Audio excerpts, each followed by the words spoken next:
That's going to help you better understand and better translate and better build a bridge from what Jeannie was talking about, their town 2,000 years ago, building a bridge into our town today. What does it look like for us today as 21st century Christians in Tarrant County to be looking at the book of, in this case, the book of Exodus? What does it have to say to us today? What does it say to us for the meaning in our lives? What questions does it raise for us in our religion, in our theology, and in our personal walk with our faith? So all of those things are going to be informed by how we read what we're reading. So that's what we're going to be going through today. Last week we started with the first half of this lesson on Exodus. Quick recap. So we remember way back in the book of Genesis. It seems like so long ago. It was only like 2 weeks ago. We remember way back in the book of Genesis, that was God revealing God's self to the world after creation.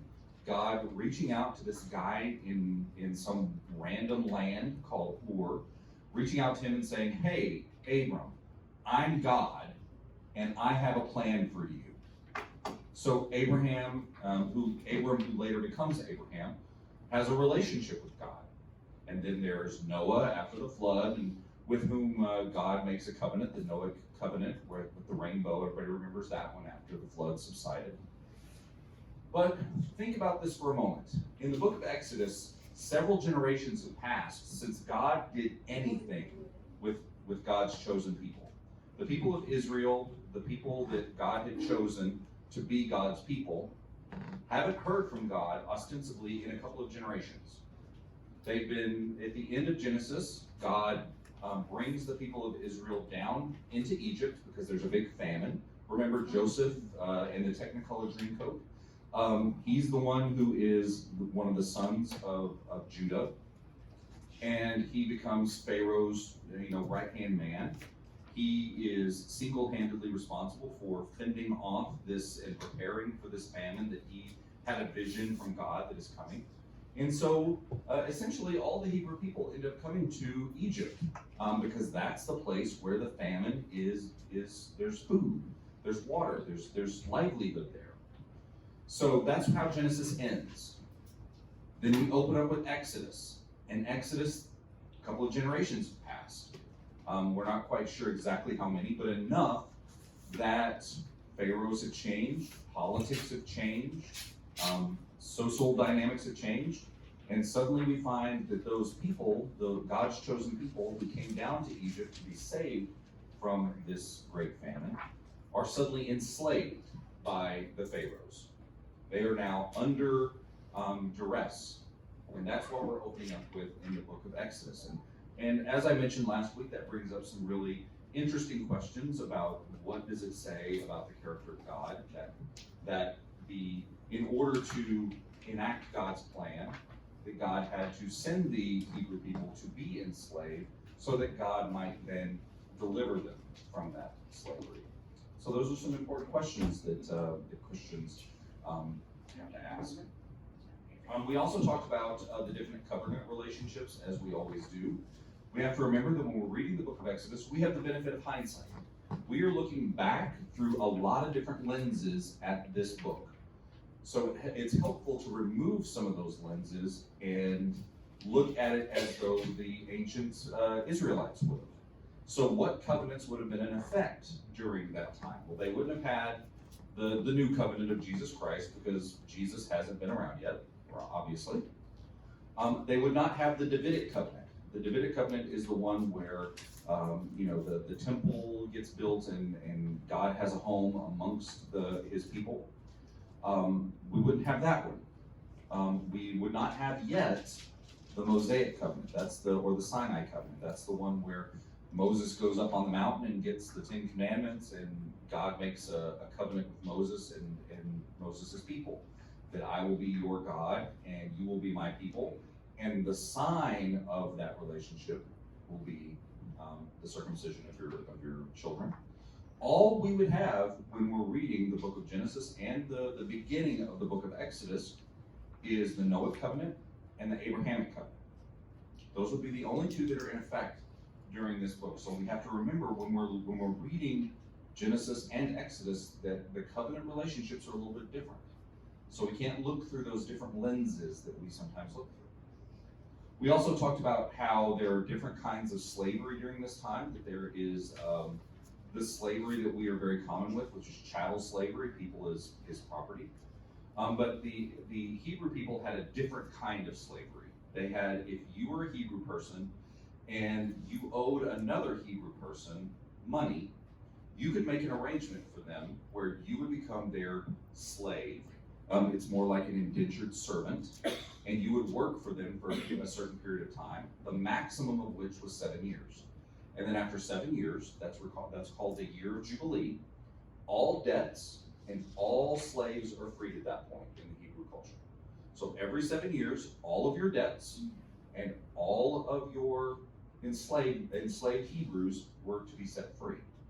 This was a lot of people and a lot of scholars have pointed about how this really kept the Hebrew people in a state of as much freedom as was known in that period of time, because you couldn't be put into generational enslavement. You couldn't be put into generational poverty.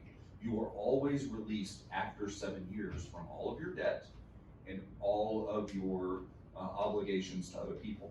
So imagine today if after 7 years your mortgage was paid. Think about that for a moment. Or after 7 years, your student loans, somebody who's going to seminary, I can tell you, after 7 years having $100,000 in seminary loans paid off was great. But the point is that that's the way that the Hebrew culture worked, that they paid off, that was their way of kind of making sure that at least in the Hebrew culture, that there wasn't any generational perpetuation of those sorts of things. We talked about some interesting points within the scriptures that I'll recount real quick, that we talked about just to catch everybody up. We talked about in the book of Exodus, kind of starting off at the beginning of Exodus. We talked a little bit about how that Exodus is the opposite of another Greek word called Isidus. Isidus is the opposite of Exodus. So if Exodus means to take out, what do you think Isidus means? To bring in. And that's the process by which the Hebrews were brought into Egypt that we see at the end of Genesis. So we can't separate those two things out. We have to look at those things as kind of two sides of the same coin. These people, the Hebrew people, didn't end up in Egypt by accident. This was a function of God's actions, God's hands at work in the lives of the Hebrew people. We also talked about how the effects of slavery worked.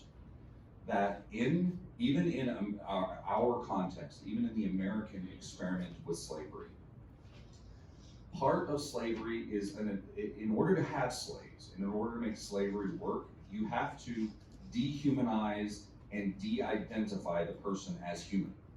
And in order to do that, you strip away everything that makes that person who they are, unique as a culture. So what does that look like? Slaves were not allowed to speak their native languages in the presence of their owners or their captors. They were not allowed to practice their faith in the presence or at all. They had to hide any faith tradition that they had if they were able to hold on to it at all. Families were often broken up and sold apart. So you didn't have a family unit to hold these stories. You didn't have grandma telling the grandkids about the traditions of their people. So you have this fragmentation of their culture. You have this stripping away of everything that makes the slave a human being in an attempt to make them as much of a tool and as less of a person as you possibly can. And so that's what happened to the Hebrew people. They had all of their culture stripped away. And so they go out into the wilderness. And one of the things that I don't think that I mentioned, that I'll mention today, is that a lot of people, you'll hear a lot of sermons preached on this. I don't think I've ever heard one here preached on this, but in some other traditions that I've been a part of, I have heard a sermon like this preached, where, the wilderness time for the Hebrew people was a punishment for being bad, for not being faithful to God, for not having that faith in God out in the wilderness. Some of you might have even been in traditions where you hear that sort of stuff. And I'm not saying that that's entirely wrong. Maybe it was. I'm not the boss of the Bible, and I certainly don't pretend to know the mind of God. But I will say, if you look at it through the lens of an enslaved people who have no culture, who have lost everything of who they are and what they are, what would 40 years alone in the wilderness provide you an opportunity to do? It would provide you an opportunity to rediscover your culture. You would have an opportunity to establish a legal system. What do we see in the book of Exodus? A lot of laws getting written down. You have an opportunity to reestablish your language. What do you see in the book of Exodus? A bunch of the people talking to one another and establishing their own culture. What do you see about religion? It gives them that opportunity to reestablish their faith and their faith tradition. Because as well as a legal system, that legal system also involved a lot of religious stuff. You see in the book, towards the end of Exodus, I'm going to be honest, it's kind of the boring part. It's a bunch of laws about how priests should be dressed, how they should be anointed, how all of this stuff happens. Those are all legal rules that apply to the church. So they're suddenly being given this 40-year opportunity, not just to wander out in the wilderness and discover who God is.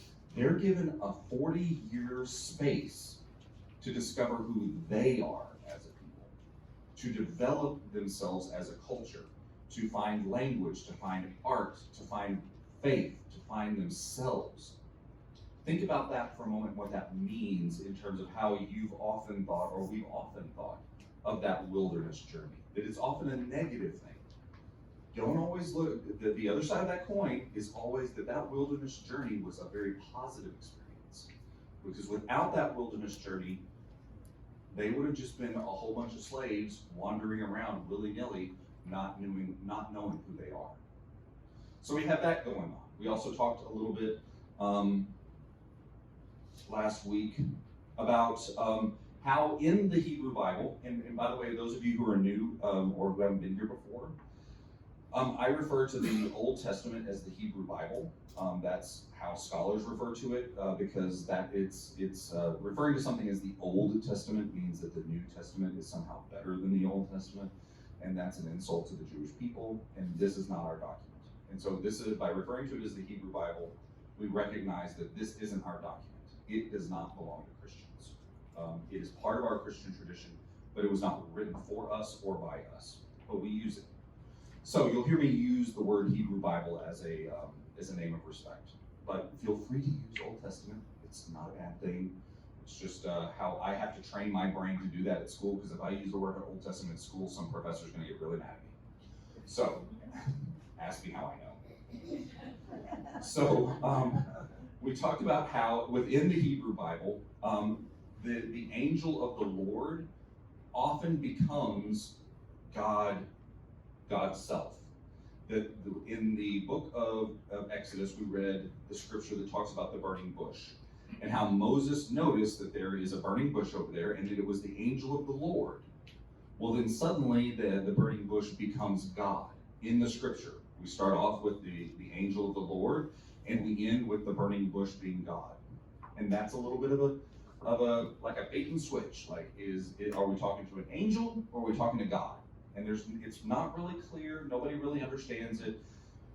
We just know that it happens. So anytime you see something that's dealing with the angel of the Lord and it suddenly becomes the Lord, just know that that's a pretty common thing in the Bible, at least in the Hebrew Bible. We also talked about God's name and how, remember in last week's lesson, we talked about that it wasn't just God saying that I am who I am, that God named himself how many times? 3 times. God gave himself 3 different names. I am who I am the son of Jacob, and I am the father of the Lord of your fathers. In some variation of that language in your translations, that's what you're going to find. Those 3 different names. And that's important because, and this is going to be, who wants to volunteer to read today?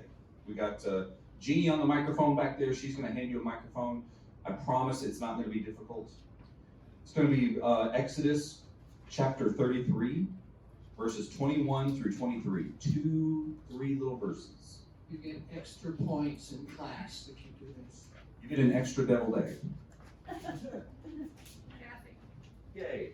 So we're going to be reading Exodus chapter 33, verses 21 through 23.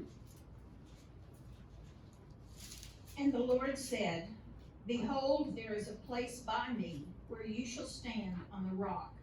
And while my glory passes by, I will put you in a cleft of the rock, and I will cover you with my hand until I have passed by. Then I will take away my hand, and you shall see my back, but my face shall not be seen. So, one of the things within the Hebrew tradition, I think we all know this, that no one gets to see the face of God. In all of the Hebrew Bible, God's face is never described, God's face is never seen, God's face is never understood. So, as I mentioned earlier, we have God identifying God's self 3 times in the I am statements. How many times does Moses encounter God personally? Anybody want to guess? 3. I'll give you a hint. It's 3. So what times does Moses visit with God? So we have the first time when? The burning bush, which I just mentioned. Where else does Moses get to talk or encounter God? On the mountain. Yes, on Mount Sinai or Mount Horeb. By the way, that's another little thing. Mount Sinai and Mount Horeb are the same mountain. It's just in 2 different Hebrew traditions. They have different names. And you see the Bible playing a little fast and loose with those names. So if you ever see Mount Horeb or if you ever see Mount Sinai, just know that they are the same mountain. Okay? By the way, it's not a mountain. It's like a really subtle hill, which is really kind of odd. If you ever see a picture of Mount Sinai, you're expecting like this big mountain that's like got a little snow peak, you know. Charlton Heston's movie makes it a little bit more dramatic. You think it's going to be like Pikes Peak, where you're hiking up and you're tired and you're out of breath. Really, it's a hill, and it's like that doesn't look very mountainy. But anyway, maybe it's mountainy to the Israelite people. Us Texans, we know what real mountains look like. Anyway, so you've got the burning bush, you've got Sinai, and then you have this really beautiful passage that was just read for us, where God sets up a situation where Moses gets to see God's back, because God knows that Moses can't look upon the face of God. So we have these 3 moments, and what is really interesting about these 3 moments, not only do they correspond to the number of times that God named God's self, but it also increases in connectivity.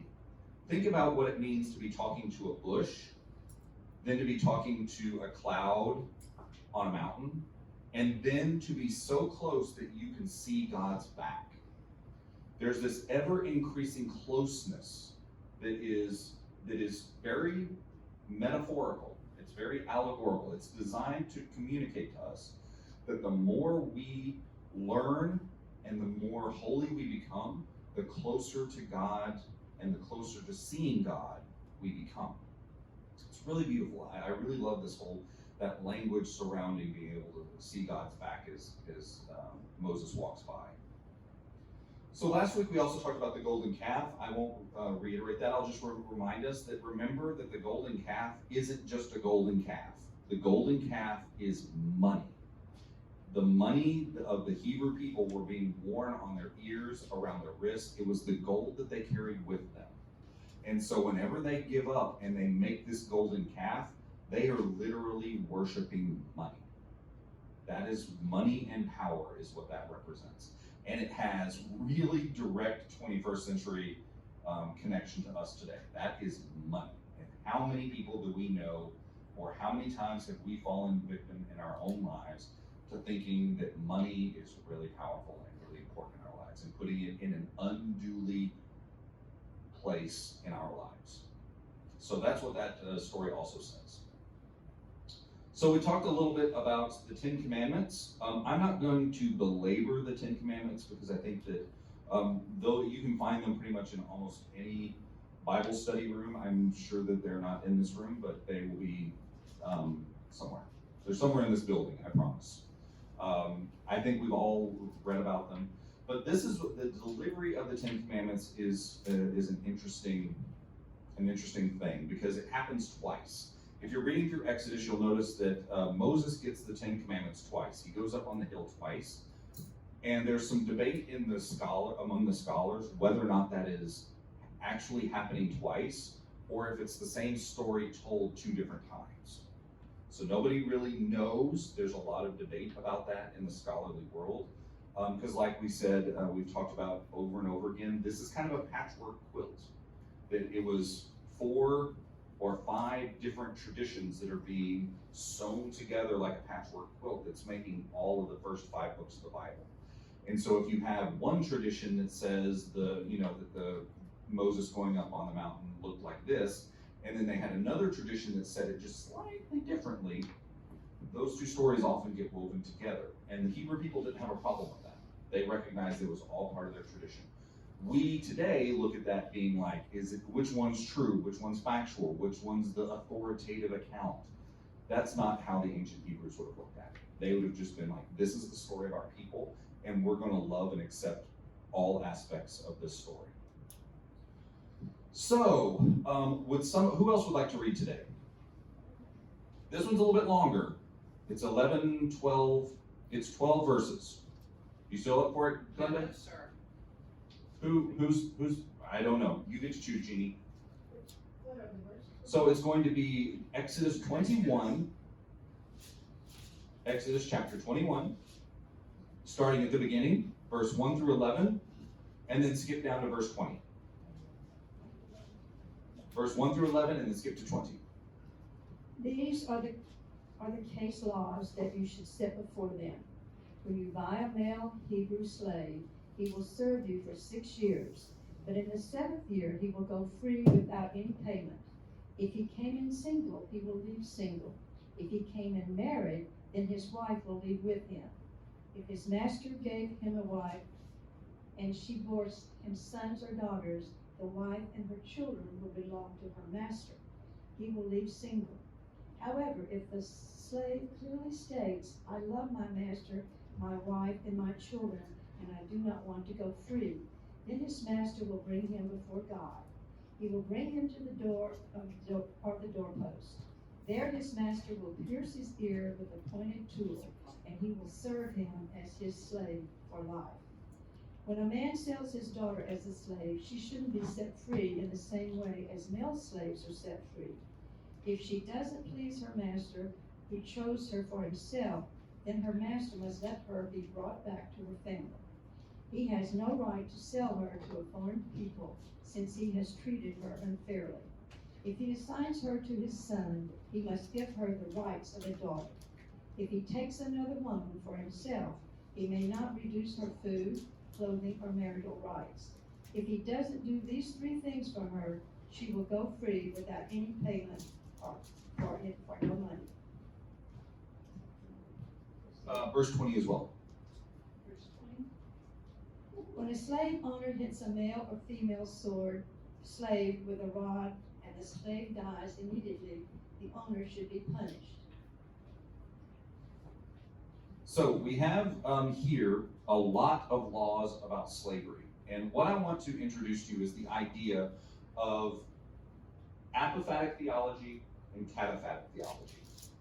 This is something that you probably know about, that you probably don't realize that it has anything to do, or that you don't realize it has a word.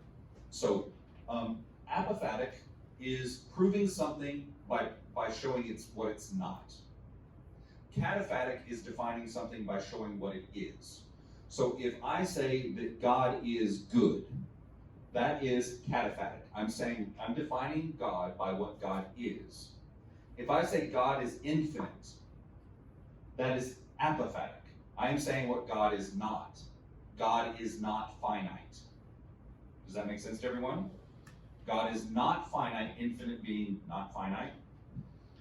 Or if I say that God is not evil, then I'm saying I'm defining God by what God is not. So we define something by what it is and by what it's not. It also has some implications about what we just read.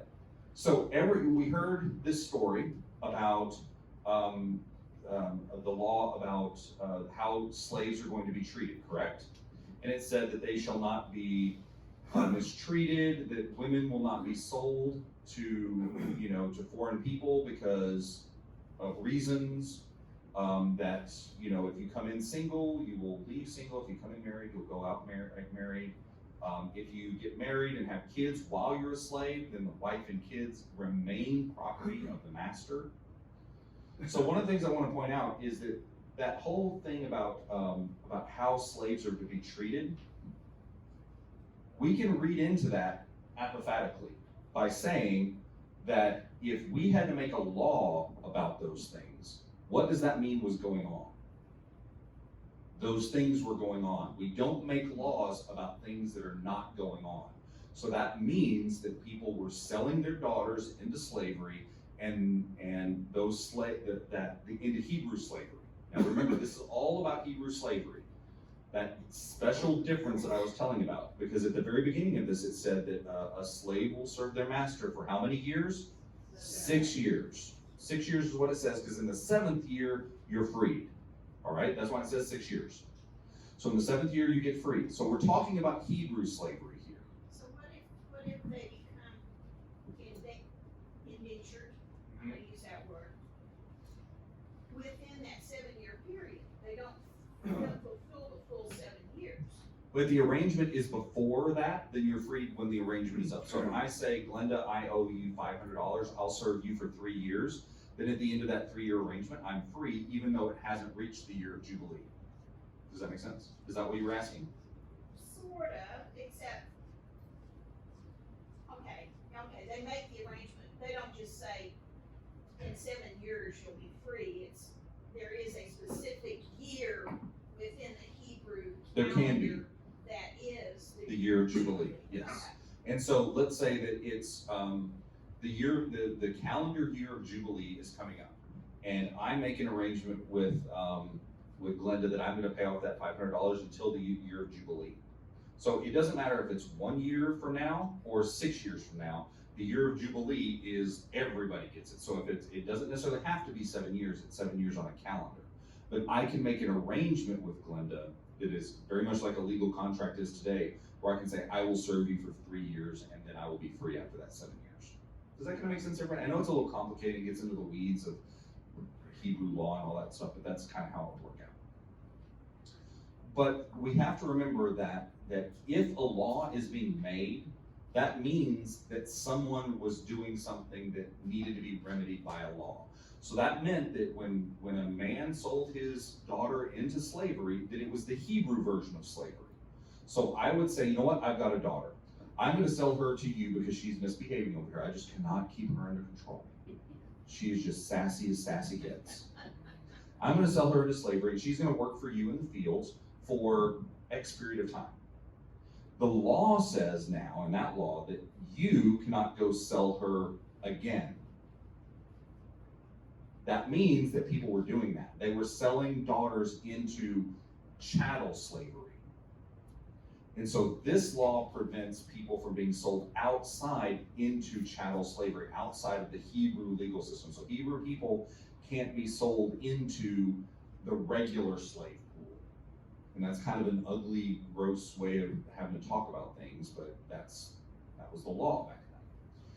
We also find out that people couldn't just kill their slaves, right? That very last verse in chapter 20, you don't get to just kill slaves. If you beat them to death, you get punished for it. Now what the punishment is a little wishy-washy.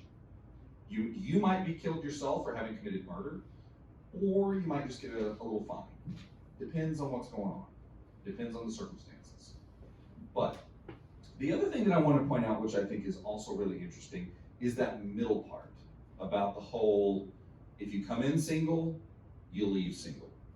If you come in married, you get to leave married, and if you come in single and get married and have kids, then your entire family remains slaves. What are the chances that... Is it chattel slave or is it indentured slave? When you're dealing with women, it could be either. And I hate to say that because it's gross and misogynistic. But like it was mentioned there, that women have a different legal system that applies to them, unfortunately, in the Hebrew world. It's a reality of life. So it's a little unclear about whether or not they are property forever or just property until the year of Jubilee. It's a little unclear. But the point is, that I want to drive home to you is, think about how this law manipulates human feelings. You don't want, I mean, who would want to be, does slavery, even the Hebrew version of slavery, does that sound particularly fun? It's not. Like, anybody who's, even though there's this distinction that the Hebrews treated their slaves a little better and they had little systems to get you out of slavery, this whole verse is about how to keep slavery in perpetuity, how to keep you a slave in perpetuity. Because if you are the father of a couple of children and you have a wife that you met and fell in love with while you were a slave and you entered slavery single, you have to leave single. Unless you declare that you love your master and that person gets to poke you in the ear and you have to wear this ring around your ear for the rest of your life to show that you were owned by someone. It's a very manipulative process, and we often overlook it because we're just kind of like, oh, it's a way out of slavery, but it's really not. This whole verse that we just read is really about keeping people enslaved in perpetuity.